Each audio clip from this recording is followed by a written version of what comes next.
ବିଜୁଳିପୁର ଗ୍ରାମରେ ପ୍ରତାପ ସିଂ ନାମକ ଗୋଟିଏ ରାଜା ଥିଲେ। ରାଜା ପ୍ରତାପ ସିଂ ବିଶ୍ୱରେ ସବୁଠାରୁ ନ୍ୟାୟବାନ ରାଜା ଥିଲେ। ମହାରାଜ ପ୍ରତାପ ସିଂଙ୍କ ଦ୍ୱାରକୁ ଯେତେ ପ୍ରଜାଜନ ନ୍ୟାୟ ମାଗିବାକୁ ଆସନ୍ତି ସେମାନଙ୍କୁ ଉଚିତ ନ୍ୟାୟ ମିଳେ ଓ ଅନ୍ୟାୟ ପ୍ରଜାମାନଙ୍କୁ ଉଚିତ ଦଣ୍ଡ ଦିଅନ୍ତି।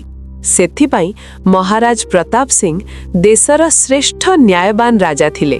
ଭାଇମାନେ, ଏଇ ଦୁନିଆରେ ମହାରାଜ ପ୍ରତାପ ସିଂ ଯେମିତି ରାଜା କେହି ନାହାନ୍ତି।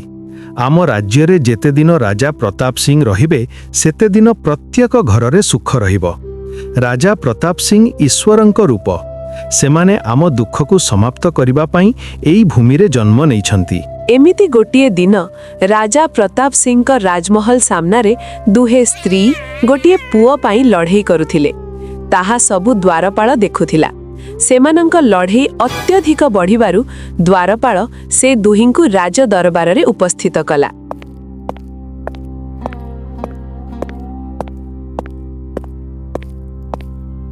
ମହାରାଜ, ମୁଁ ଦ୍ୱାର ପାଖରେ ଛିଡ଼ା ହୋଇଥିଲେ ଆଉ ଦେଖିଲି କି ଦୁଇ ଜଣ ସ୍ତ୍ରୀ ଲୋକ ଗୋଟିଏ ପୁଅକୁ ଧରି ଭୟଙ୍କର ଝଗଡ଼ା କରୁଥିଲେ।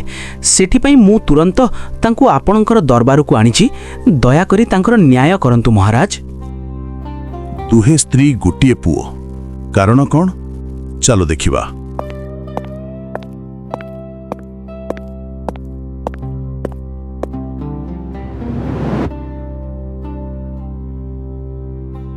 ମହାରାଜ, ନ୍ୟାୟ କର। ମହାରାଜ, କୃପା କରି ମୋର ନ୍ୟାୟ କର। କ'ଣ ହେଲା ମାତା? କି ଅସୁବିଧା ହୋଇଛି? ଆମ ଦରବାରରେ ନିର୍ଭୟ ହୋଇ କୁହନ୍ତୁ। ମହାରାଜ, ମୋ ହାତରେ ଯେଉଁ ପୁଅ ଅଛି ତାକୁ ମୁଁ ନିଜେ ଜନ୍ମ ଦେଇଛି, କିନ୍ତୁ ଏଇ ସ୍ତ୍ରୀ ମୋ ପୁଅକୁ ଜବରଦସ୍ତି କରି ଛିନିବାର ପ୍ରୟାସ କରୁଛି। ନାହିଁ ମହାରାଜ, ଏଇ ସ୍ତ୍ରୀ ଯାହା କହୁଛି ତାହା ସତ୍ୟ ନୁହେଁ। ବାସ୍ତବରେ ଏହାର ହାତରେ ଯେଉଁ ପୁଅ ଅଛି ଏହାକୁ ମୁଁ ନିଜେ ଜନ୍ମ ଦେଇଛି। ଏହା ମୋ ପୁଅ। ଆଚମ୍ବିତ କଥା। ଗୋଟିଏ ପୁଅର ଦୁଇଟି ମା, ଏହା ତ ସମ୍ଭବ ନୁହେଁ। ବାସ୍ତବରେ ଏଇ ପୁଅର ମା କିଏ? ରାଜମାତା, ଆପଣ ଗୋଟିଏ ମାତା ଅଟନ୍ତି। ସେଥିପାଇଁ ଏଇ ପୁଅର ବାସ୍ତବିକ ମାତା କିଏ ଏହା ଜାଣିବା ଆପଣଙ୍କ ପାଇଁ ସହଜ ହେବ। ସେଥିପାଇଁ ଆପଣ ହିଁ ମୋର ମାର୍ଗଦର୍ଶନ କରନ୍ତୁ। ମହାରାଜ, ଏହା ଜାଣିବା ଏତେ ସହଜ ନୁହେଁ।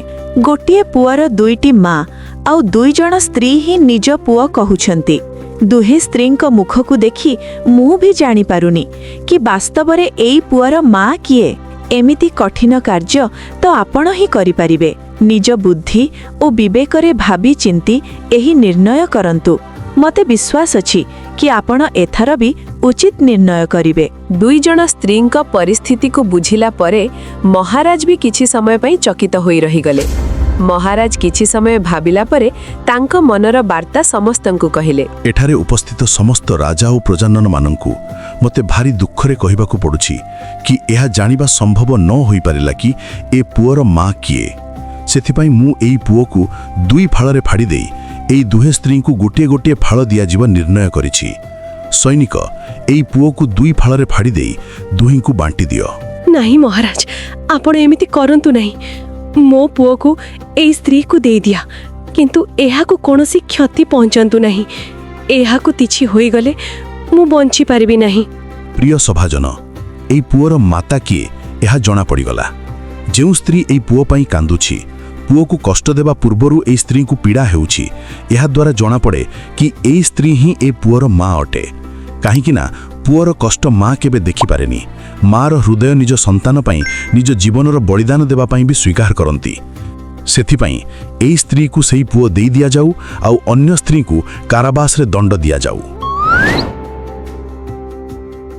ନାଇଁ ମହାରାଜ, ମୋତେ ମୃତ୍ୟୁ ଦଣ୍ଡ ଦିଅ। ମୁଁ ବଞ୍ଚିବାକୁ ଚାହୁଁନି। ପ୍ରଥମେ ତମେ ଏହା କୁହ କି ମିଥ୍ୟା କହିବାର ତୁମର କାରଣ କ'ଣ?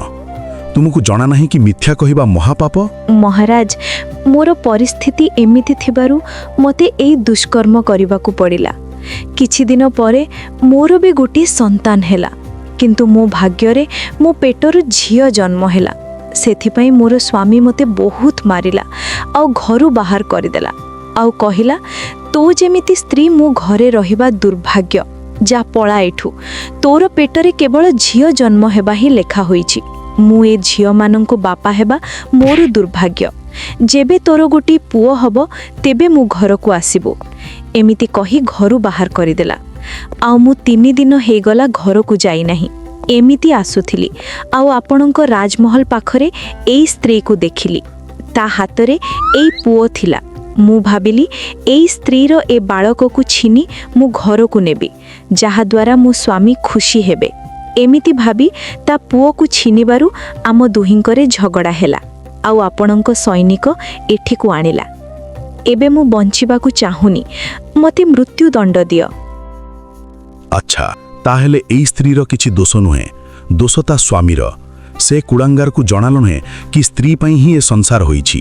ଯଦି ସଂସାରରେ ସ୍ତ୍ରୀ ନ ରହିବ ତେବେ ସଂସାର ବିନାଶ ହୋଇଯିବ। ଆମେ ଯେତେ ଏଠି ଅଛୁ ସମସ୍ତେ ସ୍ତ୍ରୀଙ୍କ ପେଟରୁ ହିଁ ଜନ୍ମ ହୋଇଛୁ। ସେ ମୂର୍ଖକୁ ଜଣା ନୁହେଁ କି ସ୍ତ୍ରୀ ହିଁ ମା ଦୁର୍ଗା, ସ୍ତ୍ରୀ ହିଁ ମା ଲକ୍ଷ୍ମୀ, ସ୍ତ୍ରୀ ହିଁ ମା ସରସ୍ୱତୀ ଅଟନ୍ତି। ସୈନିକ, ଏଇ ସ୍ତ୍ରୀକୁ ସୁରକ୍ଷାରେ ନିଜ ଘରକୁ ନେଇଯାଅ ଆଉ ତା ସ୍ୱାମୀକୁ ଆମ ଆଡ଼ୁ ସନ୍ଦେଶ ଦେବ କି ଯଦି ଆଉଥଲେ ଏ ମାଙ୍କ ଉପରେ ହାତ ଉଠାଇଲେ ତାକୁ ଦଣ୍ଡ ଦିଆଯିବ। ମହାରାଜ, ଏହାର ଏମିତି ଦୁଃଖ ଦେଖି ମୋତେ ବହୁତ ଦୁଃଖ ଲାଗୁଛି। ଏଇ ଭଉଣୀ ପାଖରେ ତ ଗୋଟିଏ ପୁଅ ନାହିଁ, ମୋର 2 ପୁଅ ଅଛନ୍ତି। ମହାରାଜ, ମୋର ଏଇ ପୁଅକୁ ମୁଁ ଏଇ ଭଉଣୀକୁ ଦେବା ପାଇଁ ଚାହୁଁଛି। ମୋତେ ତାର ଦୁଃଖ ଦେଖାଯାଉ ନାହିଁ। ଉତ୍ତମ, ଅତି ଉତ୍ତମ। ତୁମର ଏଇ ନିର୍ଣ୍ଣୟ ବହୁତ ଭଲ। ଯଦି ପ୍ରତ୍ୟେକ ସ୍ତ୍ରୀ ତୁମ ଯେମିତି ହୋଇଗଲେ ଏ ସଂସାର ଧନ୍ୟ ହୋଇଯିବ। ତୁମର ଭାବନାରେ ମୋର ଅହଙ୍କାର ଚୂର୍ଣ୍ଣ ଚୂର୍ଣ୍ଣ ହୋଇଗଲା। ତୁମର ଇଚ୍ଛା ଅଛି ତାହେଲେ ଏଇ ମାକୁ ନିଜ ପୁଅ ଦେଇପାର। ସେହି ସ୍ତ୍ରୀ ପୁଅକୁ ଧରି ଘରକୁ ଗଲା। ତା ସ୍ୱାମୀକୁ ସବୁ କଥା ବୁଝାଇ କହିଲା।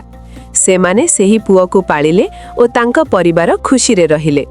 ତା ସାଙ୍ଗମାନେ, ଏହି କାହାଣୀର ଏହା ପ୍ରଥମ ପାର୍ଟ। ଯଦି ଆପଣମାନଙ୍କୁ ଏହି କାହାଣୀ ଭଲ ଲାଗିଲା ତାହେଲେ କମେଣ୍ଟ କରନ୍ତୁ। ମୁଁ ଏହାର ପାର୍ଟ 2ର ଭିଡ଼ିଓ ତିଆରି କରିବି। ଆମ ଚ୍ୟାନେଲରେ ପ୍ରଥମ ଥର ଆସିଛନ୍ତି ତାହେଲେ ସବସ୍କ୍ରାଇବ୍ କରନ୍ତୁ। ଧନ୍ୟବାଦ।